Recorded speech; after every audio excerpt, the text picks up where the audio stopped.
अस्सलाम वालेकुम। एक नेवी लोग के साथ आपका मेज़बान मोहम्मद सुहेल आसिफ इकबाल खान खोखर आपकी खिदमत में हाजिर है।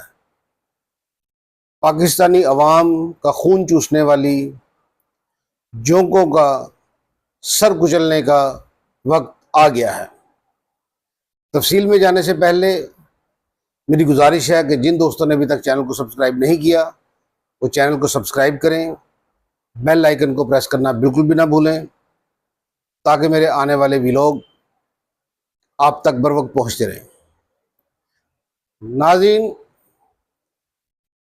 पाकिस्तानी अवाम का खून चूसने वाली जोंकें जो गुज़श्ता 30 साल से पाकिस्तानी अवाम का खून चूस रही थी, उनका कला कमा करने का वक्त हुआ चाहता है। पाकिस्तानी अवाम का खून चूसने वाली जोंकें क्या हैं? उनमें से एक IPPs मुआहदे हैं। IPPs मुआहदे क्या हैं? IPPs मुआहदे बिजली के मुआहदे हैं जो 90s के दौर में उस वक्त की हुकूमतों ने पाकिस्तान में मुआहदे किए। क्या मुआहदे किए? जालमाना मुआहदे किए। वो इस लेवल तक मुआहदे जालमाना थे कि जिसकी मिसाल कभी जिंदगी में कहीं नहीं मिलेगी। उसमें सबसे जालमाना जो चीज़ थी, एक तो ये जो IPPs थे, ये सारे गैर ममालिक से ये प्लांट्स वगैरह आए थे। उनमें गैर मुल्की सरमायादार भी थे, मुल्की सरमायादार भी थे। ये भारी कीमतों के साथ यहाँ पे लगाए गए और इनकी जो कीमत रखी गई वो खित्ते के तमाम ममालिक से काफ़ी ज़्यादा रखी गई। खित्ते के ममालिक, दो ख़ास तौर पे ममालिक जहाँ पे IPPs काम कर रही हैं, उनमें एक भारत है, दूसरा बांग्लादेश है।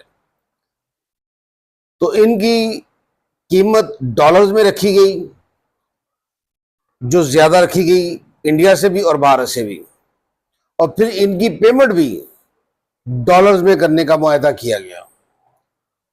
इसके अलावा जिस कैपेसिटी में वो लगे, तकरीबन 90 से ज़्यादा पाकिस्तान में IPPs लगाए गए और ये 90s की दहाई से लगे हैं। और जिस कैपेसिटी में वो लगे, हुकूमत पाकिस्तान वो बिजली खरीदे या ना खरीदे, उसमें से कम खरीदे या बिल्कुल ना खरीदे, उसकी फुल कैपेसिटी जितनी वो डेली पैदा कर सकते हैं IPPs, उसकी पेमेंट का मुआहदा किया। इसके अलावा उसमें जो फ्यूल इस्तेमाल होगा उसकी कीमत जब वो लग रहे थे उस वक्त तय की, और फ्यूल में जो फ्लक्चुएशन आएगी वो फ्लक्चुएशन भी हुकूमत पाकिस्तान ने अपने जिम्मे ली।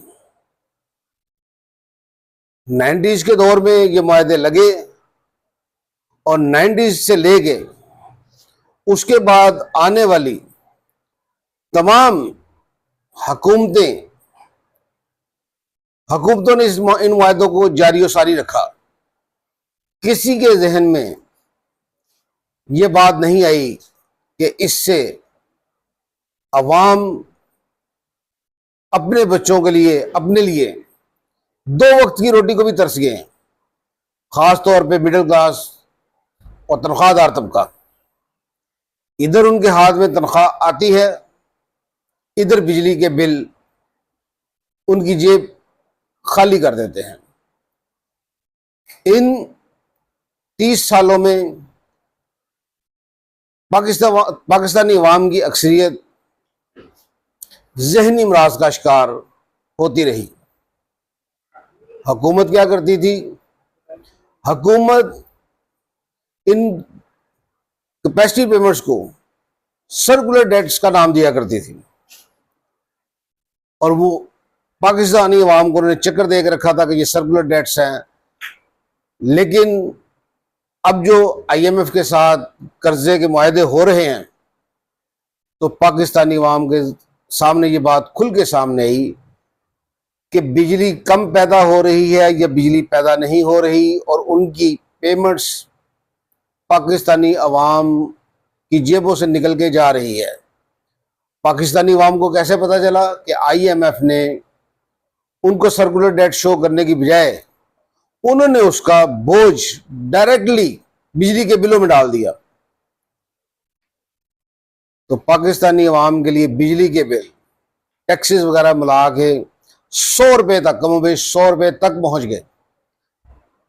अवाम क्या, अवाम के साथ ख्वास की भी इस सारे मामले में चीखें निकल गई। 90 से लेके उसके बाद आने वाली तमाम हुकूमतों ने बहती गंगा में हाथ धोए। बहती गंगा इसलिए कह रहा हूं कि एक मुआहदा जिसकी समझ ही ना आए कि यार आप बिजली दें, आप मुझे कोई प्रोडक्ट दें या ना दें, हम आपको उसकी पेमेंट देंगे, तो इसमें कुछ ना कुछ किकबैक्स का हिस्सा होता है। तो तमाम हुकूमतों ने बहती गंगा में हाथ धोए। अब फर्ज कर लेते हैं कि किसी ने इस बहती गंगा में हाथ नहीं धोए, लेकिन अवाम की जेबों पे जो 30 साल तक डाका डलता रहा, उसमें तमाम गवर्नमेंटें, चाहे वो सियासी हो, चाहे वो फौजी हुकूमत हो, सहूलतकार जरूर रहे। और अगर उस सहूलतकारी उन्होंने नहीं की, तो इस गैर मुनसफाना मुआहदे को, बल्कि मुआहदों को खत्म करने के लिए भी किसी ने जर्रा बराबर भी कोशिश नहीं की।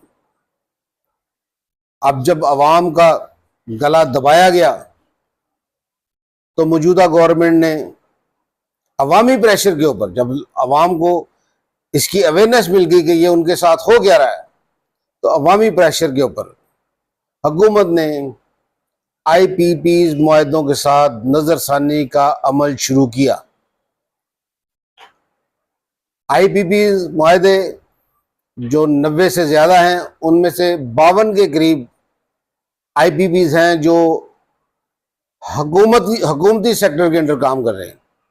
बाकी कुछ पाकिस्तानी सरमायादार चला रहे हैं, और कुछ में गैर मुल्की सरमायाकार चला रहे हैं, और कुछ पाकिस्तानी और गैर मुल्की सरमायाकार मिलकर चला रहे हैं।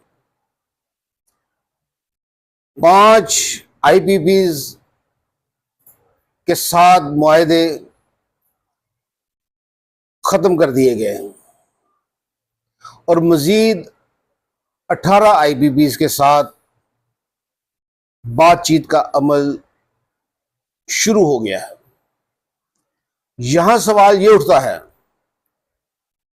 कि जो हुकूमत पाकिस्तान के जेरे इंतजाम IPPs चल रहे हैं, जो 50-52 हैं, उनको तो फौरी तौर पे उनके मुआहदे तो अवामी उमंगों के मुताबिक करें। जिस तरह 5 IPPs के मुआहदे इन्होंने रीशफल किए हैं कि जितनी बिजली खरीदेंगे उतने ही पेमेंट करेंगे, कैपेसिटी पेमेंट खत्म। और इसके अलावा जो फ्यूल की मद में मुआहदा हुआ था कि फ्यूल का जो डिफरेंस होगा, 30 साल पहले पेट्रोल की, फर्नेस ऑयल की क्या कीमत थी और आज फ्यूल फर्नेस ऑयल की क्या कीमत है, वो डिफरेंस हुकूमत पाकिस्तान ने, पाकिस्तानी अवाम ने देना होता था। इस पे भी नजरसानी कर ली गई है 5 IPPs के साथ। यहां सवाल ये पैदा होता है कि सबसे पहले हुकूमत ने अपने जेर इंतजाम चलने वाले मुआहदों को क्यों रीशेप नहीं किया। अगर वो अपने जेर इंतजाम चलने वाले आईपीपी जो 52 के करीब हैं उनको रीशेप कर लेते तो बाकी 40 रह जाते हैं, तो उनके ऊपर प्रेशर और तरह से आता। हुकूमत पाकिस्तान को चाहिए कि सबसे पहले हुकूमती निज़ाम में चलने वालों आईपीपीज को भी दुरुस्त करे, उसके बाद बाकी को भी, जिस तरह 5 कर लिए 18 के साथ बाकी बातचीत चल रही है, तो उसके बाद 18-20 और मजीद रह जाएंगे। तो उसके बाद पाकिस्तानी अवाम को बिजली की कीमतों में एक बड़ा रिलीफ मिल सकता है। लेकिन इसके साथ साथ इतलात ये आ रही हैं कि आने वाले दिनों में अगर हुकूमत तमाम आईपीपीज के साथ मुआहदे नज़रसानी कर लेती है, नज़रसानी से याद आया कि एक दो नज़रसानी केस सुप्रीम कोर्ट में उसका फैसला हुकूमत के हक में आया है, तो दूसरे नज़रसानी का फैसला पाकिस्तानी अवाम के हक में आना चाहिए आईपीपीज में। और तीसरी तरफ इतलात ये हैं